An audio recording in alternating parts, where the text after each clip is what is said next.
The wind swept across the dry plains of Red Canyon as the sun dipped behind the buttes, stretching long shadows across the Thornridge Ranch, where everyone in town believed the toughest cowboy in 3 territories lived, a quiet, broad-shouldered rancher named Colt Maddox, a man who spoke little, fought only when he had to, and carried a reputation as strong as the iron of his branding irons. But that evening something happened that would shake the dust from every porch in town, for as Colt rode in from rounding strays, he spotted a figure tied to his fence, an Apache woman, fierce-eyed and wounded, her wrists bound by thick rope and her dark hair tangled by wind and struggle, a woman who stared at him with a fire that refused to be dimmed. Colt jumped off his horse, suspicion tightening his jaw, wondering who would leave an Apache woman at his ranch like a message written in danger. And she met his stare without fear, whispering in a voice both defiant and exhausted, "Do whatever you want, cowboy. I don't fear you." And in that instant Colt realized she expected cruelty. From him, not help, and something cold twisted in his chest as he stepped forward and cut the ropes, catching her before she fell.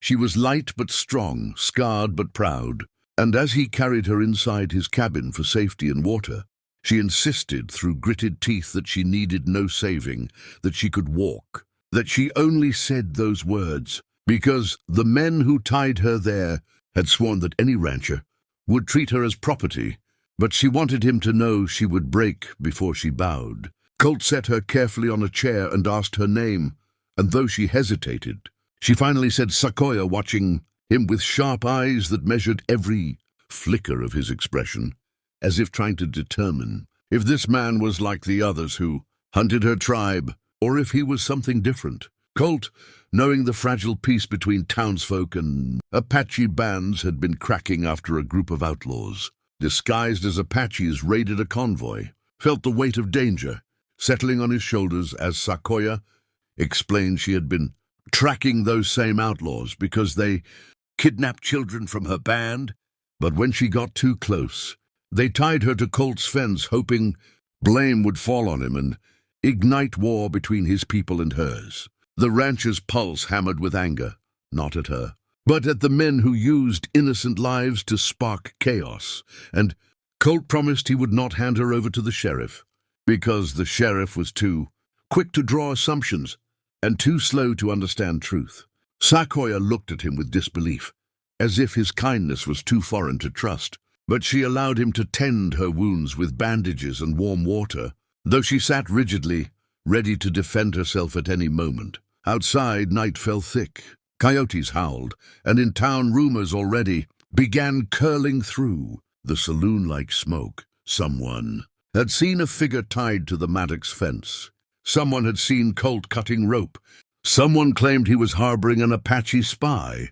Someone else swore the rancher had finally gone too far. But inside that quiet cabin, as the fire crackled and shadows danced across the walls, Sequoia and Colt sensed something else rising, an uneasy alliance bound by danger, a looming storm building beyond the canyon, and a truth neither of them knew yet. The outlaws were coming back. They had followed Sequoia's trail, and they wanted Colt dead before sunrise.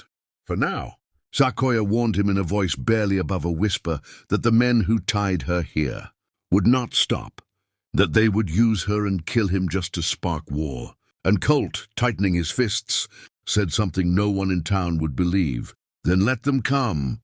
They'll find a cowboy ready." Unaware that the next hours would carve both their fates into legend, the kind spoken around fires for generations, because what happened after that night would change everything for Colt, for Sequoia, and for the entire frontier. So, dear viewers, if you want to see how this stranger-turned-alley story explodes in Chapter 2, filled with danger, twists, and the storm of truth riding straight for Thornridge Ranch, make sure to subscribe to Frontier Legends, because this tale is just getting started, and you won't want to miss what happens next.